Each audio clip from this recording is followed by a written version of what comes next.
اس وقت گرمیوں کی تپتی دوپہر میں اپنی دکان پر چند ایک گاہکوں کو سامان پکڑانے کے بعد فارغ بیٹھا تھا۔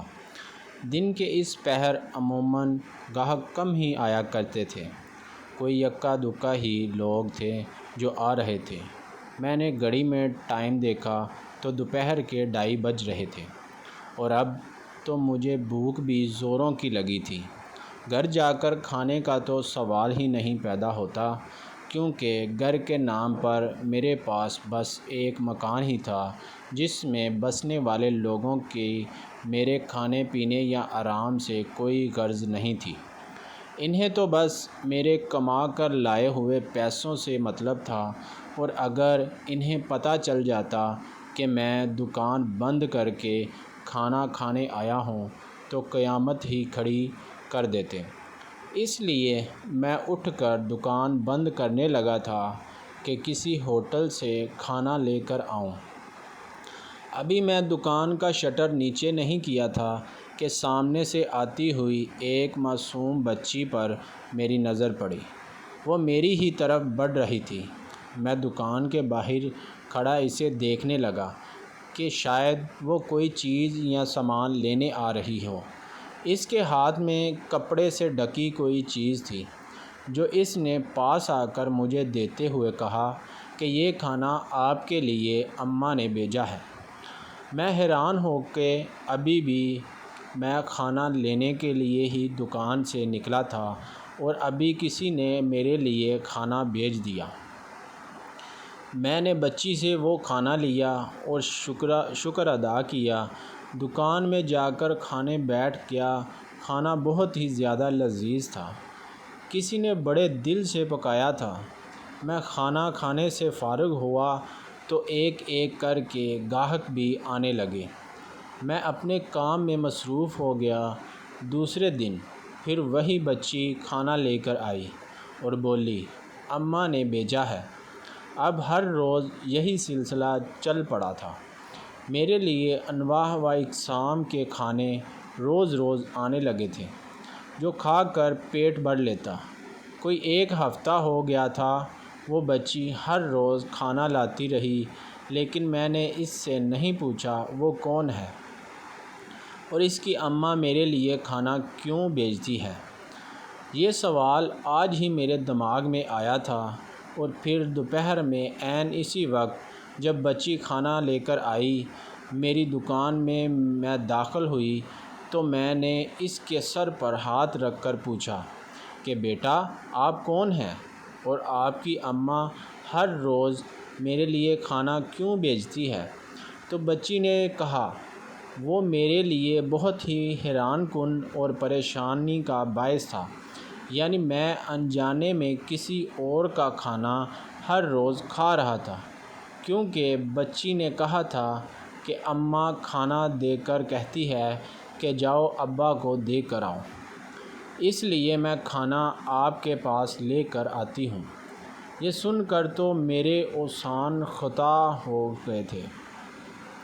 بچی تو معصوم اور ناسمجھ تھی، لیکن میں تو عقل مند انسان تھا۔ میں کیسے بنا پوچھے اور تحقیق کیے کسی اور کا کھانا لے کر کھا سکتا ہوں، اور وہ بھی ایک ہفتے سے مسلسل کھا رہا تھا۔ بچی کا جواب سن کر میری شرمندگی کی کوئی انتہا نہیں رہی تھی۔ اب مجھے ان سے معافی مانگنی چاہیے جن کا میں کھانا کھا چکا تھا۔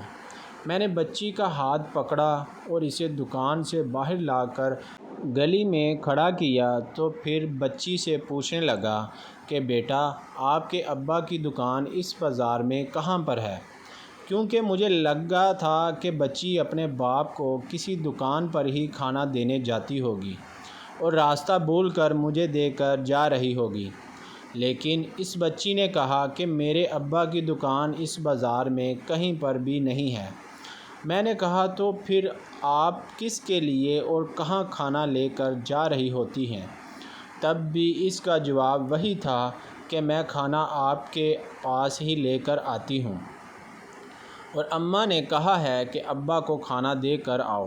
میں نے بچی کو لاکھ بار سمجھایا کہ میں آپ کا ابا نہیں ہوں، آپ کی اماں آپ کو جن کے لیے کھانا دیتی ہے آپ وہیں کھانا پہنچا دیا کرو۔ لیکن ہر بار بچی کھانا میرے پاس ہی لے کر آتی اور کہتی کہ اماں نے آپ کے لیے کھانا بھیجا ہے۔ میں ان کے اس عمل سے بہت پریشان ہو گیا تھا کیونکہ میں پہلے ہی اتنی دفعہ کھانا کھا کر بہت شرمندہ تھا۔ اس لیے آج میں نے سوچ لیا تھا کہ اس بچی کے گھر جا کر تصدیق کر لوں گا کہ ان کی والدہ کس کے لیے کھانا بھیجتی ہے، کیونکہ بچی ہر روز ہی شاید راستہ بھول کر کھانا میری دکان پر لا رہی تھی۔ اس کے گھر والوں کو اس بات کا پتہ بھی ہوگا کہ نہیں، بچی صرف 5-6 سال کی ہی تھی، اس لیے اس سے غلطی ہونا کوئی بڑی بات نہیں۔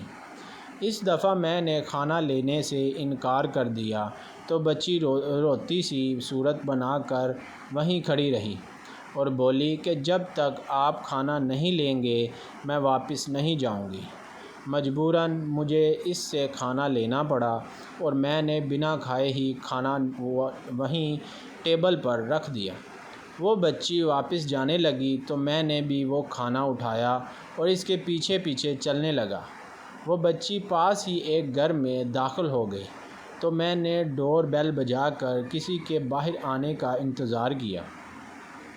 تھوڑی ہی دیر بعد ایک نوجوان عورت اپنے چہرے کو دوپٹے کے نقاب سے ڈھانپتی دروازے پر آئی تو میں نے ان سے کہا کہ آپ کی بچی ہر روز کسی غلط فہمی کے تحت کھانا میری دکان پر پہنچا کر جاتی ہے۔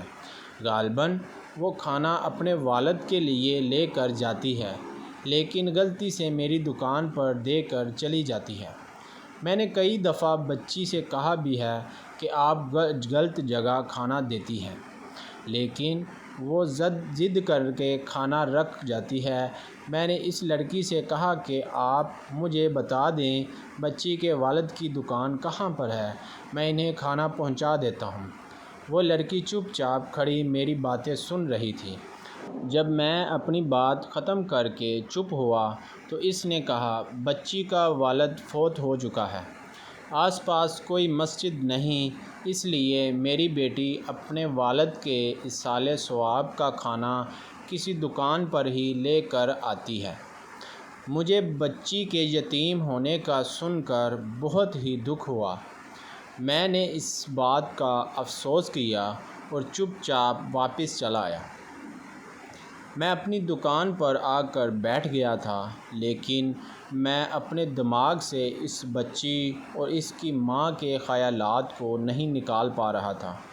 نہ جانے ان کے شوہر کو کیا ہوا۔ اس بری جوانی میں وہ عورت بیوہ بنی تھی۔ وہ دن میرا انہی سوچوں میں گزر گیا تھا۔ دکان پر بھی کام میں دل نہ لگا تو میں نے دکان جلدی ہی بند کر کے گھر کا رخ کیا تھا۔ گھر پہنچ کر میں ابھی اپنے کمرے تک نہ پہنچا تھا کہ میری سوتیلی ماں نے مجھے دیکھ کر جلدی واپس لوٹنے کی وجہ پوچھی۔ میں نے کہا کہ آج طبیعت ٹھیک نہیں تھی، اس لیے دکان جلدی بند کر دی۔ انہوں نے مجھ سے پیسے لیے اور گن کر اپنے پاس رکھ لیے۔ یہ میری زندگی کی ڈیلی روٹین تھی۔ میں صبح اٹھ کر دکان پر چلا جاتا تھا اور پورے دن کی کمائی لا کر اپنی سوتیلی ماں کے ہاتھ پر رکھتا۔ اس گھر میں اکیلا کمانے والا میں ہی تھا۔ میرے ابا فالج کے مریض تھے جو ایک بستر پر پڑے رہتے تھے۔ انہوں نے اپنی صحت کے دنوں میں دکان کھولی تھی جو ہمارے گھر کا ذریعہ معاش تھی۔ اچانک ابا کو فالج کا اٹیک آیا تو ایسے میں دکان بند کرنا مطلب بھوکا مر جانا تھا۔ میں کم عمر تھا پھر بھی سوتیلی ماں کے کہنے پر پڑھائی چھوڑ کر دکان سنبھال لی اور اب تک بس دکان پر ہی ہوتا تھا۔ میری زندگی گھر سے دکان اور دکان سے گھر لوٹنے پر ہی مشتمل تھی۔ 15 سال کی عمر سے دکان سنبھالتے سنبھالتے میں 25 سال کا ہو گیا تھا اور اس سارے عرصے میں ایک دن بھی میں نے کوئی چھٹی نہیں کی تھی اور نہ ہی کہیں اور جانے کا سوچا تھا۔ اسی طرح کمانے کو میں نے اپنی زندگی کا مقصد سمجھ لیا تھا۔ اس کے علاوہ زندگی کے کسی سکھ دکھ سے میرا کوئی تعلق نہیں تھا۔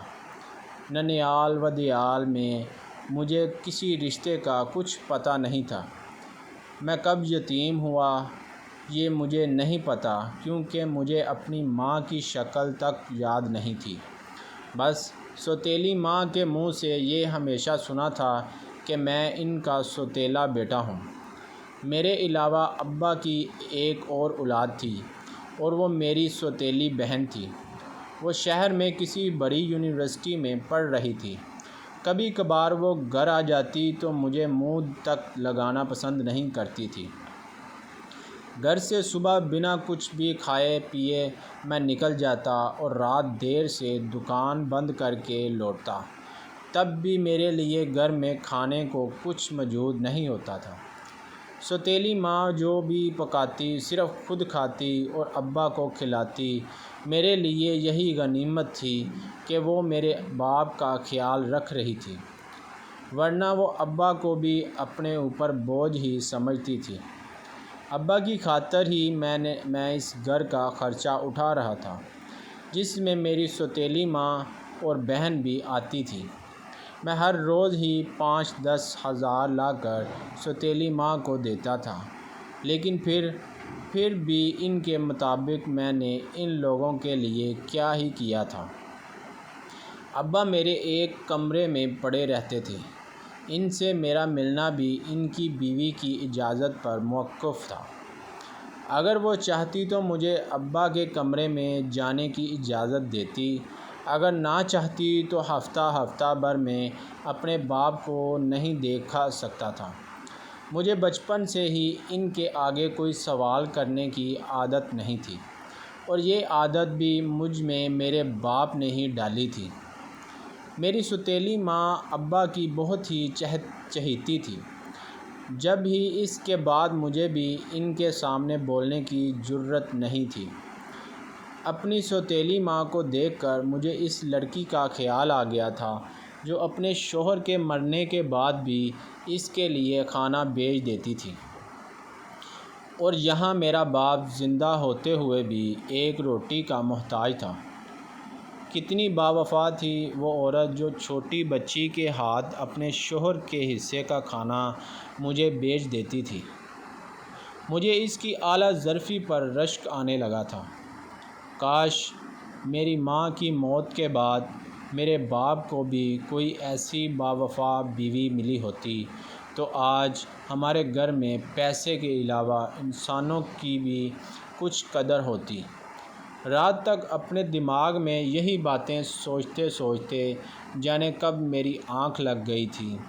اگلے روز معمول کے مطابق میں کمرے سے نکل کر دکان پر جانے لگا تھا، جب سوتیلی ماں نے سامنے آ کر مجھے کہا کہ لگتا ہے دکان پر آج کل تمہارا دل نہیں لگ رہا، اسی لیے جلدی دکان بند کرنے لگے ہو۔ جانتے بھی ہو کہ تمہارے علاوہ کمانے والا اس گھر میں کوئی نہیں ہے۔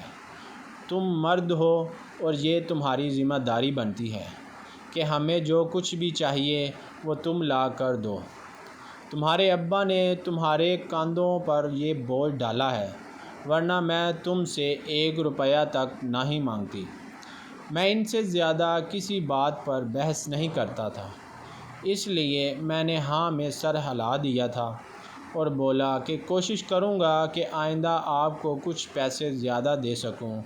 تب انہوں نے کہا کہ اگلے ہفتے میری بیٹی اپنی پڑھائی مکمل کر کے واپس آ رہی ہے، اور اس کے واپس آتے ہی میں اس کے لیے رشتہ دیکھنا شروع کروں گی۔ اس کی شادی کے لیے بھی تمہیں ہی کچھ کرنا ہوگا، آخر وہ تمہاری بہن اور تمہاری ذمہ داری ہے۔ میں چاہتی ہوں کہ رشتہ پکا ہونے سے پہلے ہی میں اس کے لیے کچھ جہیز کا سامان جمع کر سکوں۔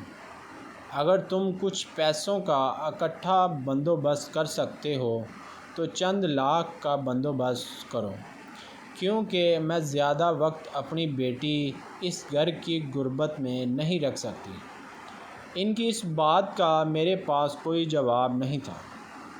کیونکہ میں چند لاکھ اکٹھے جمع نہیں کر سکتا تھا۔ اس لیے میں چپ چاپ گھر سے نکل آیا تھا اور دکان پر بیٹھا سوچ رہا تھا کہ میری بہن مجھ سے 5 سال چھوٹی تھی۔ اس کی شادی کا خیال تو میری سوتیلی ماں کو آیا تھا، لیکن میرا گھر بسانے کی اس نے کبھی بات تک نہیں کی تھی۔ آج دکان پر نسبتاً زیادہ ہی رش تھا، کیونکہ ان دنوں عید کا سیزن چل رہا تھا اور میری کپڑے کی دکان تھی۔ لوگوں کو سامان دیتے دیتے مجھے پتہ ہی نہیں چلا تھا کہ کب وہ پیاری سی بچی میرے لیے کھانا لے کر آئی تھی اور کتنی ہی دیر سے میرے فارغ ہونے کا انتظار کرتی کھڑی رہی تھی۔ جب اچانک میری اس پر نظر گئی تو میں چونک گیا۔ میں نے اس سے پوچھا کہ آپ کب آئی ہیں؟ تو اس نے بتایا کہ آدھا گھنٹہ ہو گیا ہے۔ مجھے اپنی بے دھیانی پر شرمندگی ہوئی اور پھر اس سے کھانا لے کر میں نے دکان کا شٹر گرا دیا تھا، ورنہ لوگوں نے مجھے یہ 2 نوالے بھی نہیں کھانے دینے تھے۔ کھانا کھا کر میں پھر سے کام میں لگ گیا تھا۔ عصر کے قریب کچھ رش کم ہوا تو میں فارغ دکان میں بیٹھا ہوا تھا، جب میری نظر باہر گلی میں گئی تو وہی عورت اس بچی کو اٹھائے تیز تیز قدموں سے کہیں جا رہی تھی۔ بچی جو اس کے کاندھے پر تھی وہ دیکھ کر مجھے پریشانی ہوئی۔ میں فوراً اپنی دکان سے باہر نکل آیا اور انہیں روک کر پوچھا کہ کیا معاملہ ہے۔ عورت نے بتایا کہ بچی پر بخار کی وجہ سے غنودگی طاری ہو گئی ہے، میں اسے لے کر ہسپتال جا رہی ہوں۔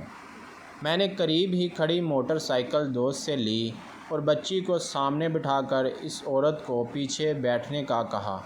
ہم 10 منٹ کے اندر ہسپتال میں موجود تھے، جہاں فوراً بچی کا ٹریٹمنٹ شروع ہوا اور تھوڑی ہی دیر میں اس کا بخار بھی اتر چکا تھا۔ اس کی ماں جو مسلسل دعائیں کرتی اور روتی رہی تھی، اس نے میرا شکریہ ادا کیا، تو میں نے اس بات کو اپنا فرض بتا کر انہیں شرمندہ نہ کرنے کا کہا۔ پھر ان دونوں کو موٹر سائیکل پر میں گھر چھوڑنے آیا تو اس عورت نے مجھے اندر آ کر چائے پینے کی پیشکش کی، لیکن میں نے کہا کہ ابھی نہیں، آپ بچی کا خیال رکھیں، میں پھر کبھی چائے پی لوں گا۔ اور میں وہاں سے نکل کر گھر آیا تو میرے گھر پر بھی ایمرجنسی کی صورتحال تھی۔ سوتیلی ماں نے کہا کہ کہاں رہ گئے تھے تم؟ میں نے دکان پر لڑکا بھیجا، لیکن دکان بھی بند تھی۔ تمہارے باپ کی طبیعت اچانک بگڑ گئی تھی۔ اندر ڈاکٹر موجود تھا۔ میں فوراً بھاگ کر ابا کے پاس پہنچا، لیکن ڈاکٹر نے بتایا کہ اب چند گھڑیوں کے مہمان ہیں، انہیں فالج کا ایک اور شدید قسم کا اٹیک آیا تھا۔ رات تک ابا اس دنیا میں موجود تنہا چھوڑ کر جا چکے تھے۔ ابا کی تدفین اور باقی انتظامات سے فارغ ہو کر میں چند دن گھر پر ہی رہا تھا۔ اب میرا دکان کھولنے اور کام کرنے پر بالکل بھی دل نہیں کرتا تھا۔ ابا کی موت کا ایسا غم لگا تھا جس کا بوجھ دل سے نہیں اتر رہا تھا۔ میری سوتیلی بہن بھی یونیورسٹی چھوڑ کر آ چکی تھی۔ سوتیلی ماں ہر وقت مجھ سے پیسے مانگتی رہتی اور مجھے گھر بنی چائے کا کپ تک نہ دیتی تھی کہ تمہاری خدمت ہمارا فرض نہیں بنتی۔ ایک ہفتہ میرے گھر پر ہی گزارا تھا۔ ایک ہفتے بعد میری سوتیلی بہن کے لیے رشتہ آنا شروع ہوئے۔ اس کی ماں نے اس کے لیے ایک لڑکا پسند کر لیا تھا۔ ابا کی موت کے دوسرے ہفتے ہی ماں نے اس کا سادگی کے ساتھ نکاح کرنے کا فیصلہ کر لیا تھا، جس کے لیے میرے سامنے اس نے بڑی رقم کی ڈیمانڈ کی تھی، لیکن میں اتنی بڑی رقم کہاں سے لاتا؟ اس لیے ہم نے ایک دوسرے کی مشاورت سے دکان بیچ دی تھی اور اس سے ملنے والی رقم سے بہن کی شادی کے سارے انتظامات ہو گئے تھے۔ بیٹی کی شادی ہوتے ہی ماں بھی اسی کے ساتھ دوسرے شہر منتقل ہو گئی تھی۔ چند روز میں گھر پر اکیلا ہی رہا تھا۔ پھر ایک روز جب گھر خالی کروانے کچھ لوگ آئے تو مجھے پتہ چلا کہ دکان کے ساتھ انہوں نے یہ گھر بھی فروخت کر دیا تھا اور دھوکے سے دکان کے نام مجھ سے گھر سے کاغذات بھی دستخط کروا لیے تھے۔ میرے پاس گھر خالی کرنے کے علاوہ کوئی راستہ نہیں تھا۔ گھر کے بعد دکان بھی مالکان نے خالی کرنے کا کہہ دیا تھا۔ مجھے دکان بند کیے 2 ماہ گزر چکے تھے۔ ایک روز جب میں مزدوروں سے دکان کا سامان نکلوا رہا تھا تب وہی بچی میرے پاس آئی اور بولی، انکل آپ کہاں چلے گئے تھے؟ میں روز کھانا لے کر آتی تھی لیکن آپ کی دکان بند دیکھ کر واپس چلی جاتی تھی۔ میں نے بچی کو پیار کیا اور اسے بتایا کہ اب یہ دکان میری نہیں رہی اور نہ ہی میرا گھر یہاں پر ہے، میں کہیں اور چلا جاؤں گا۔ وہ بچی روتی سی صورت بنا کر اپنے گھر چلی گئی اور تھوڑی ہی دیر بعد میرے لیے کھانا لے کر آئی۔ میں نے اس سے کھانا لے لیا تو وہ بولی، انکل اماں کہہ رہی ہے آپ اس دن چائے کا کہہ کر گئے تھے پھر پینے نہیں آئے۔ میں نے سوچا جاتے جاتے یہ وعدہ بھی پورا کر لیتا ہوں اور ان کے گھر چائے پینے چلا گیا تھا۔ میں وہاں گیا تو بچی کی ماں میرے لیے چائے بنانے کچن میں چلی گئی تھی۔ پھر باتوں باتوں میں بچی سے پوچھنے لگا کہ آپ لوگ کہاں سے یہاں پر آئے ہیں اور اکیلے کیوں رہتے ہیں؟ تب اس نے بتایا کہ جب بابا کی وفات ہوئی تو گھر والے اماں سے بہت لڑتے تھے، اس لیے وہ گھر چھوڑ آئے۔ اتنے میں اس کی ماں بھی چائے لے کر آ گئی تھی اور اپنی بیٹی کو باتیں بتاتے دیکھ کے پوچھنے لگی کہ انکل سے کیا باتیں ہو رہی تھیں۔ انہوں نے میرا شکریہ ادا کیا کہ میں نے اس دن ان کی مدد کی تھی، لیکن میں نے کہا کہ آپ میرے لیے ہر روز کھانا بھیجتی تھی، شکریہ تو مجھے تو ادا کرنا چاہیے۔ اس پر انہوں نے کہا، نہیں، وہ کھانا بھیجنے کی میری نیت صرف اپنے مرحوم شوہر کو ایصال ثواب پہنچانے کی تھی، اس میں آپ پر میرا کوئی احسان نہیں ہے۔ چائے ختم کرنے تک میں نے انہیں بتا دیا تھا کہ میرا گھر فروخت ہو چکا ہے، اس لیے میں یہ محلہ چھوڑ کر جانے والا ہوں۔ لیکن پھر اپنی کہانی بتانے کے بعد مجھ سے رہا نہیں گیا ان کو یوں اکیلی عورت ہوتے ہوئے انجان محلے میں آ کر بسنے کی وجہ پوچھوں، اس لیے میں نے یہ سوال کر ہی دیا تھا۔ پھر انہوں نے بتایا کہ یہ کہانی بہت ہی لمبی ہے، اگر آپ کے پاس وقت ہے تو سن لیں۔ میں نے کہا کہ ضرور، آپ سنائیں۔ وہ بولیں، میں بھی آپ کی ہی طرح اس زمانے کی ستائی ہوئی ہوں۔ ماں باپ کی وفات تب ہوئی جب میں فقط 7 سال کی تھی اور دونوں ہی ایک ساتھ کسی حادثے میں اپنی جان سے گئے اور مجھے بے رحم دنیا کے رحم و کرم پر چھوڑ گئے۔ پہلے میری پرورش کی ذمہ داری میرے ددیال میں چچا نے اٹھائی، لیکن ان کے ساتھ میں 2 ماہ ہی رہ سکی کیونکہ چچی مجھ سے اس چھوٹی عمر میں گھر کے سارے ہی کام کرواتی تھی اور مجھے کام نہ آتا تو زیادہ مارتی تھی۔ اس روز چچی کی مار سے جب میں بے ہوش ہو گئی تو یہ خبر میرے ماموں تک بھی جا پہنچی۔ ماموں کی میری امی کے ساتھ بہت بنتی تھی، بھائی بہن میں محبت تھی، اسی لیے ماموں کو مجھ پر ترس آ گیا اور وہ مجھے اپنے ساتھ لے کر آئے۔ ماموں کے گھر آ کر چند روز سکون سے گزرے تھے کہ مامی نے بھی چچی والی ہی رنگ دکھانے شروع کر دیے تھے۔ 10 سال کی عمر کو پہنچ کر میں نے سارے ہی کام کرنا سیکھ لیا۔ 10 سے 12 سال کی عمر تک کھانا بنانے سے لے کر کپڑے دھونے، برتن دھونے اور جھاڑو وغیرہ سب میرے ہی اوپر آ گیا تھا۔ اب ماما کو بھی میرے کام کرنے سے کوئی اعتراض نہیں تھا کہ مامی کا کہنا تھا اس عمر میں یہ سب لڑکیوں کو گھر داری سکھانے کے لیے کروانا پڑتا ہے۔ 12 کی تھی جب ماموں کے بڑے بیٹے کے رشتے کی بات چلی تو لڑکی والوں نے بدلے میں میرا ہاتھ مانگ لیا تھا، اور مامی کے بڑے بیٹے کے ساتھ ساتھ میری بھی اسی گھر میں منگنی ہو گئی۔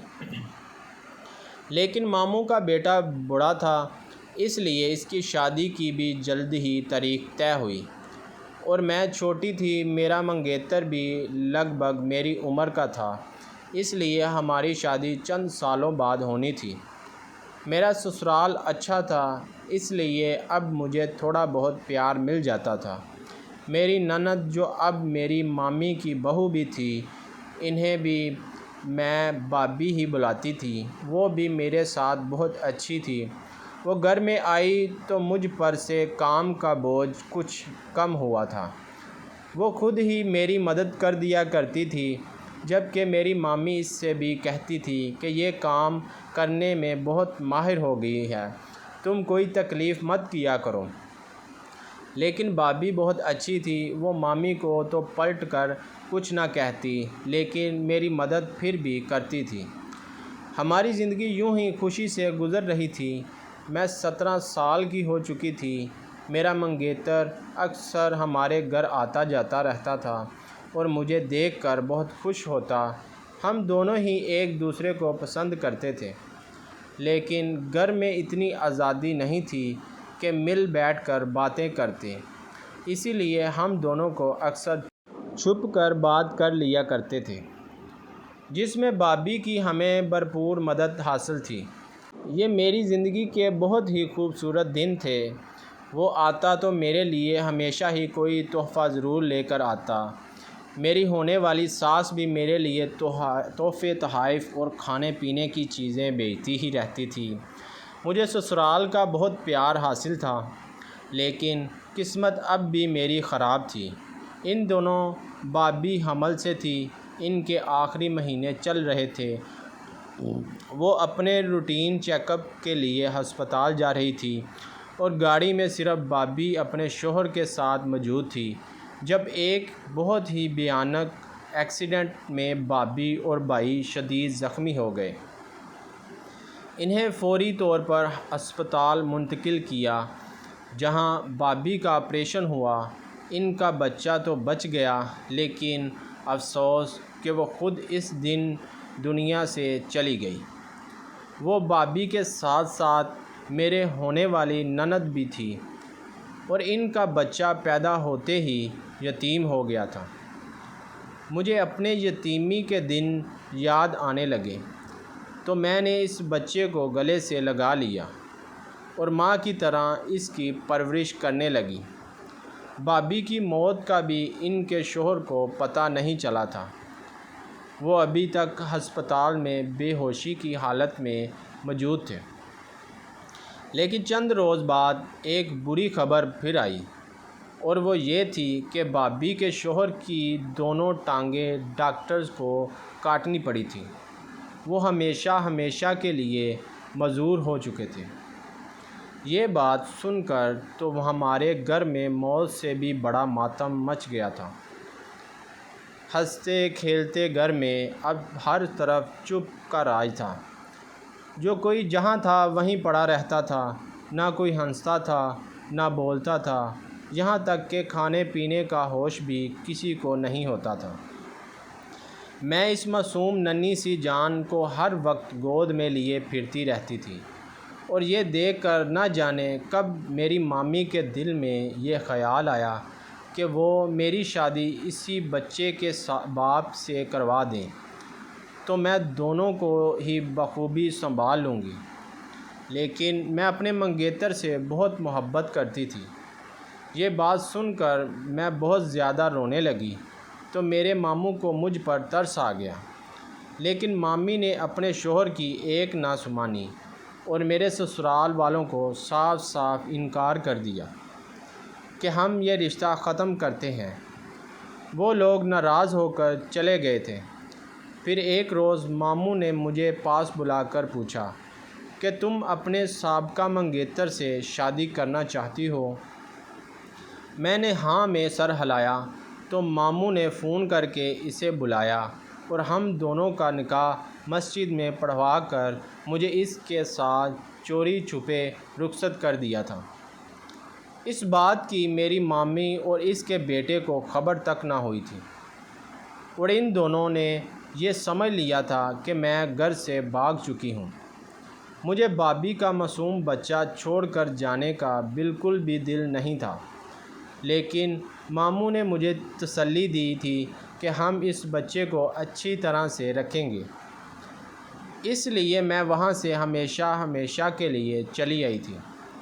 لیکن اس طرح چوری چھپے نکاح کرنے کے بعد مجھے اپنے سسرال میں وہ قدر کبھی نہ مل سکی جو ایک خوشیوں سے لائی گئی بہو کی ہوتی تھی۔